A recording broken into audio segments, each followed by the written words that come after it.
Area brother?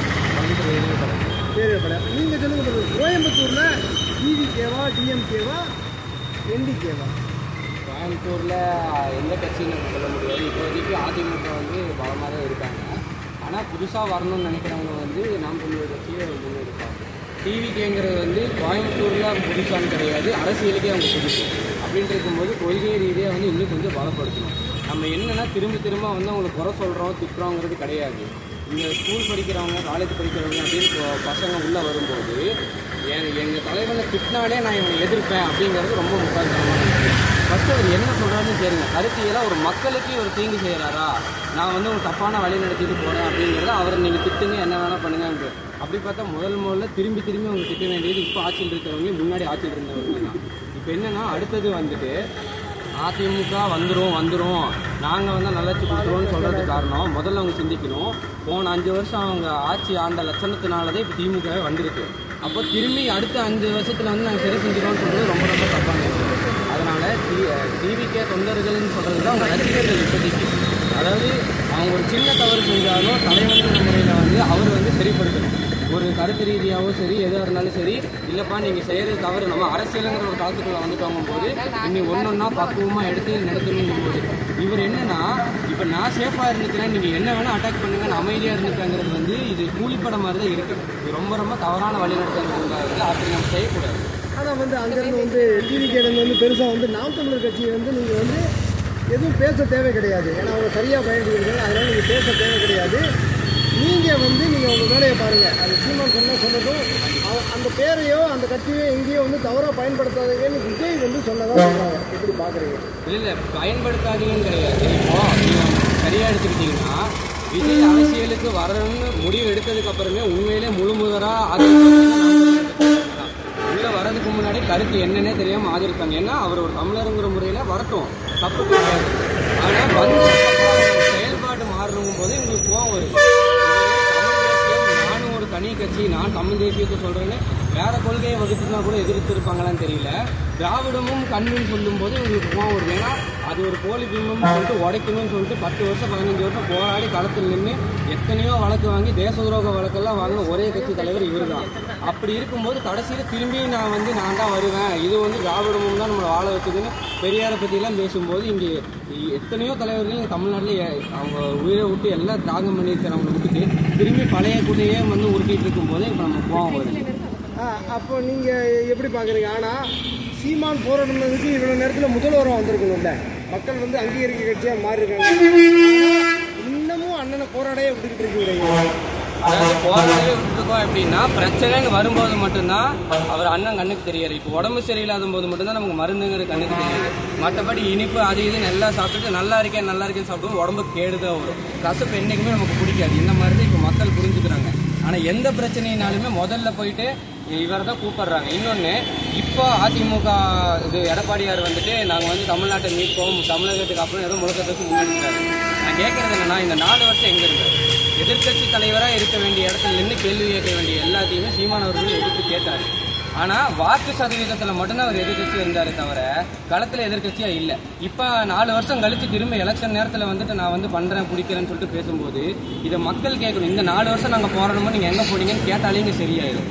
அவங்க என்னன்னா இவங்களை எதிர்த்து நம்ம கேள்வி கேட்கறதா, நம்ம யாரு அப்படிங்கிறாங்க. நம்ம ஓட்டு போடலாம் அவங்க ஒரு ஆளே கிடையாதுங்க. ஃபர்ஸ்ட் இவங்க புரிஞ்சுக்கணும். ஃபர்ஸ்ட் எதிர்த்து கேள்வி கேட்க பழகினாதான் நம்ம. நான் என்ன சொல்றேன், என்டிகேங்கிறது வந்து நான் முழுக்க சப்போர்ட் பண்றாங்கன்னு கிடையாது. அவங்களும் தப்பு செஞ்சாலும் எதிர்த்து கேள்வி கேட்கற அளவுக்கு எங்களை வளர்த்து விட்டுருக்காங்க.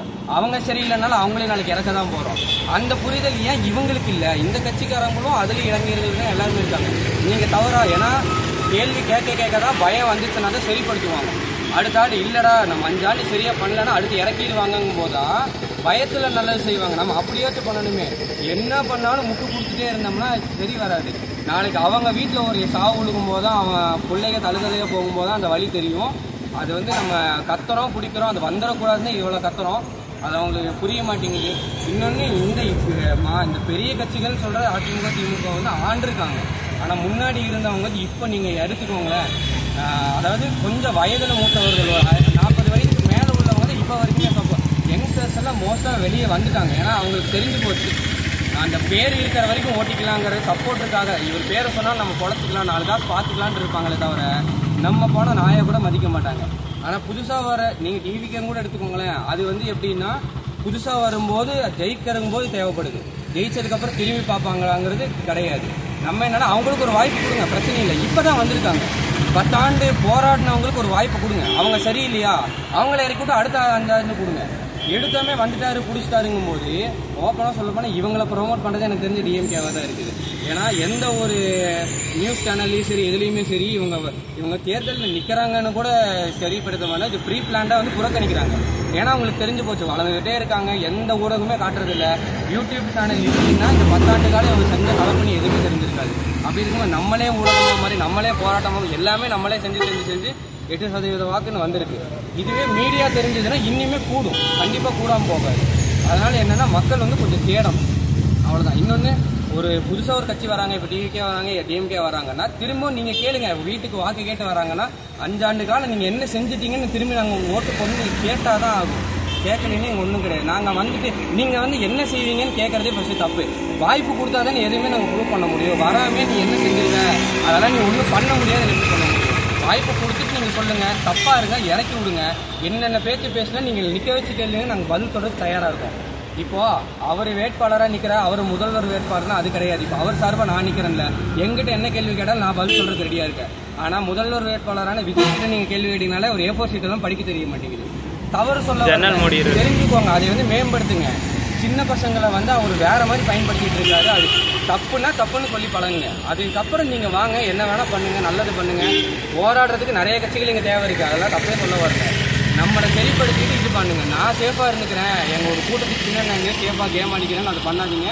திரும்பவும் வந்து இது தமிழ் மக்களையோ அந்த இளைஞர்களோ ரசிகரை அடமானம் வைக்கிற மாதிரி தான் இருக்குது. ரசிகரை வந்து அடமானம் வைக்கிறதா தான் இருக்குது. அதனால் அதை மட்டும் சரிப்படுத்திக்கோங்க. களத்தில் எதிர்கொள்கிறோம் 1 to 1. இப்போ நான் பேசுறதுக்கு ரெடி, யாருனாலும் வரட்டும். ஆனால் அவங்க வரமாட்டாங்க, அவதூறு மட்டும்தான் பரப்புவாங்க. ஏன்னா அவங்க வளர்ப்பு சரியில்லை. ஓப்பனாக சொல்லப்போ இவ்வளோ தான், தலைவர் சரியில்லாதப்போ வளர்ப்பு சரியில்லாம தான் இருக்கு. நான் ஒன்று தப்பாக பேசினா என் தலைவர் என்னை கண்டிப்பார், அவங்க தலைவர் நான் கண்டிக்க மாட்டார். எனக்கு தேவை கடைசியாக ஒரே கொஸ்டின், என்னைக்காவது வந்து மனசு ஒரே கொஸ்டின் சொல்லுங்க. இவ்வளவு போராடுறோம், ஒரே விஷயம், ஒரு இது பத்தி கேளுங்க. மக்கள் வந்து ஒரு சின்ன பொருள் வாங்குறது கூட அவ்வளவு யோசிக்கிறாங்க, ஓட்டு போடுறது ஏன் யோசிக்கிறாங்க? கண்டிப்பா அதை பத்தி சொல்லுங்க. இப்பதான் கேட்டதே அப்படி கேள்விப்படுறேன், அதே கேள்விப்படுறேங்க. ஒரு சின்ன பொருள் வாங்குறதுக்கு அவ்வளவு யோசிப்பீங்களே, ஒரு யாராவது வந்து கட்சிக்காரங்க வந்து நீங்களே கேட்டிருக்காங்க. இப்போ வந்து பாத்தீங்கன்னா சின்னதா ஒரு டீ கடைக்கு போறோம்னு வச்சுக்கோங்க. டீ கடையிலே வந்து 3 ரேஞ்ச் வச்சிருப்பாங்க, 15 பேர் வச்சுப்பாங்க, 20 அதுலேயே ஏறி நம்மளுக்கு எடுத்து வச்சுட்டோம், அதை வாங்கி இருக்கிறோம். அதே மாதிரி கட்சியிலேயும் 4 ஜனம் இருக்கு இல்லையா? அது ஏன் மக்கள் 2000 ரூபாயோ ஒரு 500 ரூபா ஒரு ஆளுக்கு ஒரு அப்படிதான் கொடுத்துட்டு இருக்காங்க. நிஜமாலே இது வந்து எங்க இருந்தாலும் கொடுக்குறாங்கன்னு பார்த்தீங்கன்னா, இது ரெட்டையிலக்காரங்க வந்து பார்த்தீங்கன்னா 300 ரூபா கொடுத்துருக்காங்க. இவங்க ஏடிஎம்கே வந்து பார்த்தீங்கன்னா வெள்ளி கொலுசு, ஹாட் பாக்ஸு, குக்கரு, சாரீஸ் இதெல்லாம் கொடுத்து ஓட்டு கேட்குறாங்க. எல்லாரும் போட்டு அவங்க செலக்ட் பண்ணி வச்சுட்டாங்க. யாரு? சூரியன்காரங்க. புரிஞ்சுதுங்களா? அப்போ வந்து ஒரு என்ன சொல்றது, அல்பத்தனமாக தான் இருக்குது. ஏன் நம்மளால ஒரு குக்கர் வாங்க முடியாதா? ஒன்றுமே வாங்க முடியாதுங்களா? அதெல்லாம் இதாக போயிட்டோமா? ஒரு பொருளை ஒரு செலவு கொடுத்தா நம்ம கவுந்துருவோமா? என்ன இருந்தாலும் அவங்க யோசிச்சு பார்க்கணும். நம்ம இவங்க நல்லது பண்ணுவாங்களா பண்ணணும். காசு போகவே இல்லைன்ற மனநிலை வந்து எத்தனை வருஷம் வந்தாலும் எத்தனை ஆட்சி வந்தாலும் ஏமாற மாட்டேங்குது. மக்களை பொறுத்த வரைக்கும் வாக்குங்கிறது எப்படி நினைச்சுக்கிறாங்கன்னா, இன்னைக்கு லீவ் விட்டுருக்காங்க, எலெக்ஷனுக்கு ஒரு ஓட்டை முடிஞ்சா முடிஞ்சது நினைச்சிட்டு இருக்காங்க. அந்த 5 வருஷ கால பயணத்தையே தீர்மானிக்கிறது இந்த ஓட்டுங்கிறது யாருக்கும் புரியுறது இல்லை. அதனால எப்படின்னா, இப்போ காசு வாங்காங்கிறத விட இப்போ அண்ணனே சொல்லியிருக்காரு, தனிப்பட்ட ரீதியாக நான் ஒரு மருத்துவமனை கட்டி என்னால் படுக்க முடியாது, ஒரு கல்லூரி கட்டி படிக்க முடியாது. மெயினானது வந்து இலவசமாக கொடுக்காம 1000-2000 பணம் கொடுத்து வாங்குற பொருளை வந்து இலவசமாக கொடுத்துட்டு அவங்களுக்கு என்னன்னா அப்போதைக்கு வந்து எங்களுக்கு இந்த பொருள் தேவை இருக்கு. இன்னொன்று பொருள்னு பார்க்குறாங்க இல்லையா? இப்போ ஒரு வண்டி தரேன், வாகனம் தரேங்கும் போது கவர்ச்சியாக இருக்கு. நான் என்ன வருஷம் ஃபுல்லாக மருத்துவமனையில் படுக்க போகிறேன் அப்படின்னு யோசிக்கிறாங்க. அவங்க அதாவது ஃபியூச்சர் என்னென்ன யோசிக்காம அப்போதைக்கு எனக்கு என்ன வேணும், இன்னைக்கு பசிக்கு தான் எனக்கு இப்போ சாப்பாடு கிடைச்சா போதுன்னு யோசிக்கிறாம நம்ம ஜோப்பிலேருந்து 100 ரூபா எடுத்துட்டு அதுலேருந்து 5 ரூபா எடுத்து நமக்கு சோறு தர்றது தான் இந்த வாக்குக்கு பணம் கொடுக்குறது.